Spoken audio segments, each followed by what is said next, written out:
नमस्कार, मैं रवीश कुमार। असम से शुरू हुई नागरिकता की फर्जी राजनीति बिहार पहुंच गई और अब इसका भूत दिल्ली और गुरुग्राम में भी पहुंच गया है। अगला पड़ाव कहां होगा कोई नहीं जानता। हो सकता है हाउसिंग सोसाइटी के नफरती सांप्रदायिक लोग अपने पड़ोसी की नागरिकता चेक करने लग जाएं। क्या आप जानना चाहेंगे कि अगर आपसे कोई नागरिकता का सबूत मांग दे तो उसे दे पाएंगे या नहीं? अगर आप दावा करना भी चाहें तो किस तरह की प्रक्रिया से आपको गुजरना पड़ेगा? आपके लिए एक रिपोर्ट गाइड का काम कर सकती है। यह रिपोर्ट जो 26 जुलाई को दिल्ली में जारी हुई, पूर्व जस्टिस मदन लोकुर ने जारी की। 182 पन्नों की इस रिपोर्ट को बहुत मेहनत से तैयार किया गया है।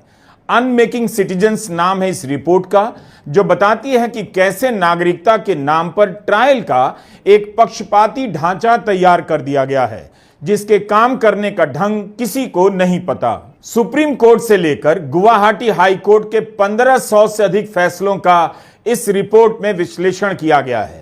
इसमें देखा गया है कि अदालतें किस आधार पर किसी की नागरिकता छीन लेती हैं। क्या उनके फैसलों में कोई तारतम्यता है, निरंतरता है, या कोई व्यवस्थित न्यायिक प्रक्रियाओं और आधारों का पालन किया ही नहीं जाता। इन सब का मूल्यांकन कई वकीलों और कानून के अध्यापकों ने मिलकर किया है। ब्रिटेन की Queen Mary University of London, Melbourne Law School और नेशनल लॉ स्कूल बेंगलुरु ने इसका अध्ययन किया है। कई वकीलों का इसमें इंटरव्यू है।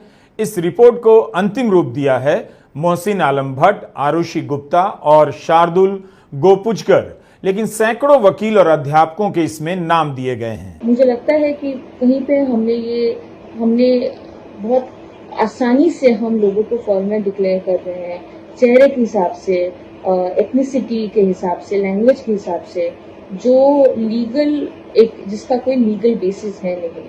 और जिस देश में लोगों के डॉक्यूमेंट्स में कई डिस्क्रिपेंसीज रह जाते हैं, लोगों के डॉक्यूमेंट्स में कभी कभी गलतियां रह जाती हैं, नेम स्पेलिंग में गलती रह जाती है, फादर और मदर के नेम की स्पेलिंग में गलती रह जाती है, और उसी हिसाब से किसी को हम बोलते हैं कि इसका डॉक्यूमेंट फेक है या इसके डॉक्यूमेंट में गलती है। तो हमको ये सोचना पड़ेगा कि हमारे देश में हम कैसा स्टैंडर्ड अप्लाई करें। अगर आप जानना चाहते हैं कि सिर्फ एक सवाल से कि आप भारत के नागरिक हैं या नहीं, आपको कानून की किस अंधेरी सुरंग में झोंका जा सकता है, तो आप इस रिपोर्ट को पहले से पढ़कर खुद को तैयार कर लीजिए। ज्यादा समय नहीं लगेगा। अखबारों में इससे जुड़ी खबरें छपती रहती हैं, लेकिन एक व्यापक समझ नहीं बन पाती कि किसी की नागरिकता पर संदेह करने से लेकर साबित करने की कड़ी में पुलिस कैसे काम करती है, फॉरेनर ट्रिब्यूनल कैसे काम करता है, हाई कोर्ट किस आधार पर फैसले देता है। अगर आप चाहते हैं कि अराजक तरीके से नागरिकता जैसे गंभीर विषय पर फैसला हो, तो आप निश्चित रूप से लोकतंत्र की उस बुनियाद को खत्म करना चाहते हैं जिसके लिए लाखों लोगों ने दशकों अंग्रेजों से संघर्ष किया। आप उनकी मेहनत और सपनों पर पानी फेर देना चाहते हैं। हमेशा एक बात याद रखिएगा, किसी के भी भरोसे का सबसे बड़ा आधार यही है कि जो भी होगा सिस्टम से होगा, प्रक्रियाओं से होगा, सबूतों से होगा। अगर किसी के लिए धर्म या भाषा के आधार पर सिस्टम नहीं होगा, सबूत मायने नहीं रखेगा, तो इसके शिकार आप भी होंगे। एक दिन आपको भी डराया जाएगा और आपकी हालत सबसे ज्यादा खराब होगी। आपसे मेरा बहुसंख्यक हिंदू से है। असम एनआरसी से 7 लाख हिंदू निकले थे, हंगामा मच गया था। गुरुग्राम के सेक्टर 49 की अब बंगाली बस्ती खाली नजर आने लगी है। जब से इनकी पहचान मांगी जाने लगी है, यहाँ के लोग भय से अपने गांवों की तरफ लौट गए। इस बस्ती में 80% लोग बंगाल के हैं। बड़ी संख्या में लोग यहाँ से जा भी चुके हैं। कुछ का सामान उनके जाने के बाद ट्रकों पर लोड किया जा रहा है। यह लोग यहाँ किराया देकर 20-20 साल से रह रहे थे। किसी जमीन पर अतिक्रमण या कब्जा नहीं किया। 5,000 रुपया महीना किराया दिया, जो अपने ही देश में प्रमाण पत्र मांगे जाने के भय से भाग रहे हैं। यहाँ के लोगों ने मीडिया में बयान दिया है कि मुसलमान होने और बांग्ला बोलने के कारण उन्हें सताया जा रहा है। बंगाल की मुख्यमंत्री ममता बनर्जी और तृणमूल के सांसद लगातार इस बस्ती का मुद्दा उठा रहे हैं, लेकिन किसी का बोलना इनके भीतर भरोसा पैदा नहीं कर पाया कि अपना देश है, यहां से कहीं भागने की जरूरत नहीं। इनसे दस्तावेज मांगे जा रहे हैं। इसी तरह की कार्रवाई अगर दिल्ली की किसी और बस्ती में हो जाएगी तो क्या वहां खौफ नहीं फैल जाएगा? लोगों का आरोप है कि उन्हें पहले उठाकर ले जाया जाता है, फिर दस्तावेज मांगा जाता है, पूछताछ के नाम पर घंटों बिठाकर रखा जाता है। सादी वर्दी में लोग आते हैं, जिस गाड़ी में ले जाए जाते हैं उसमें किसी प्रकार का नंबर नहीं होता। इंडियन एक्सप्रेस में गुरुग्राम के डीसीपी डॉक्टर अर्पित जैन का बयान है, इस मामले में सभी प्रक्रियाओं का पूरा पालन हो रहा है। उन्होंने कहा है कि यह कार्रवाई पूरे देश में की जा रही है। बहुत से लोगों को जल्दी वेरिफिकेशन करके रिहा कर दिया गया है। पुलिस वाला नहीं मर रहा है। अच्छा, पुलिस वाला नहीं मर रहा है, वही लोग मरा है। क्राइम ब्रांच है। हाँ। कैसे पता चला वो क्राइम ब्रांच है?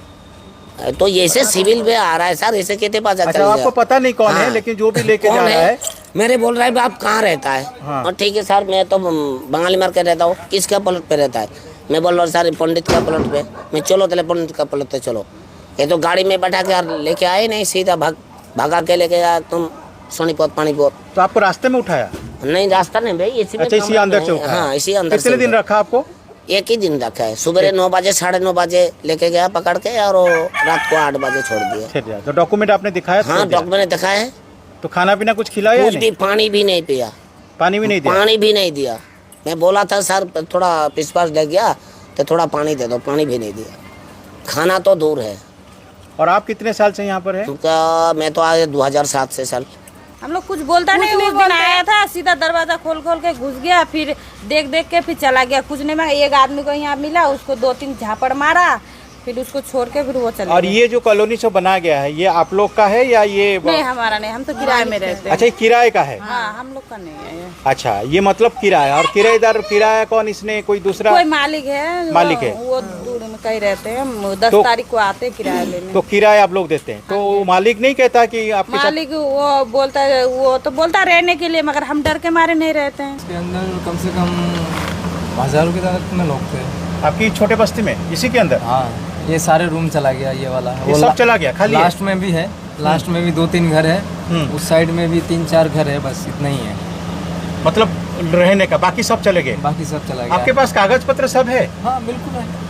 फिर क्यों जा रहे हैं? वोटर ID है, रेशन कार्ड है, आधार कार्ड है, सब कुछ है।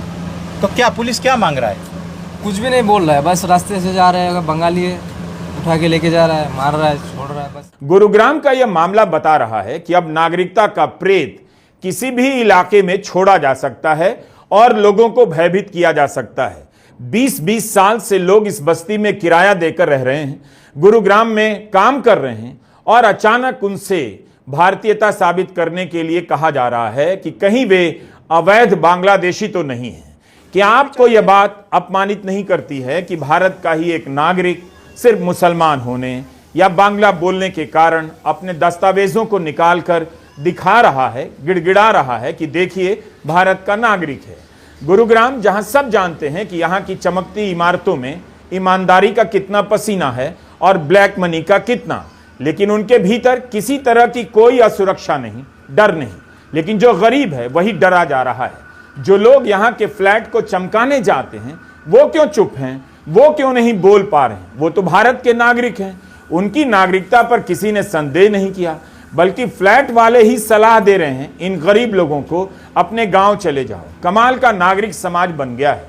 सुप्रीम कोर्ट के जस्टिस सुधांशु धूलिया ने चुनाव आयोग से कहा कि नागरिकता साबित करने के लिए जो दस्तावेज मांगे जा रहे हैं वो खुद नहीं दे सकते। जब इतने बड़े जज के पास दस्तावेज का संकट हो सकता है तो कल्पना कीजिए इन आम लोगों की, जिनके पास प्रमाण पत्र हैं, कई तरह के कागज हैं, फिर भी बांग्लादेशी होने का लेबल चिपका दिया जाता है। एक थर्ड क्लास नफरती राजनीति के कारण भारतीय की भारतीयता तार तार की जा रही है। मामूली बरसात में घुटने भर पानी में डूब जाने वाला गुरुग्राम चुप है। यहीं पर एक लड़की ने पत्रकार अजीत अंजुम से एक ऐसा सवाल पूछ दिया जिसका जवाब ना उनके पास है ना मेरे पास। बेटा बोलो, कुछ कहना चाहते हो? आपने हमारी रिपोर्टिंग कर ली, आपने स्टेटमेंट ले लिया, अभी अगर हमें कल को कुछ हुआ तो कौन रिस्पॉन्सिबिलिटी लेगा हमारा? ये बेटा बहुत बड़ा सवाल पूछ दिया आपने। नहीं, सवाल है, मैं अपना नंबर दे के जाऊंगा, मैं अपना फिर नंबर हम देके यहाँ जाऊंगा। पे डर डर के जी रहे हैं। आपने रिपोर्टिंग कर ली, स्टेटमेंट ले लिया, वो आपका काम है, पर डर का माहौल यहाँ पे है ना। हम क्या करेंगे कल को अगर इधर कुछ हो गया तो? मेरे पढ़ाई का क्या, हमारे खर्चे का क्या, मेरी डिग्री क्या क्या, मैंने जो 12 साल मेहनत किया, मेरी मेहनत का क्या होगा फिर? अभी बताइए, रिस्पॉन्सिबिलिटी कौन लेगा मेरी चीजों का?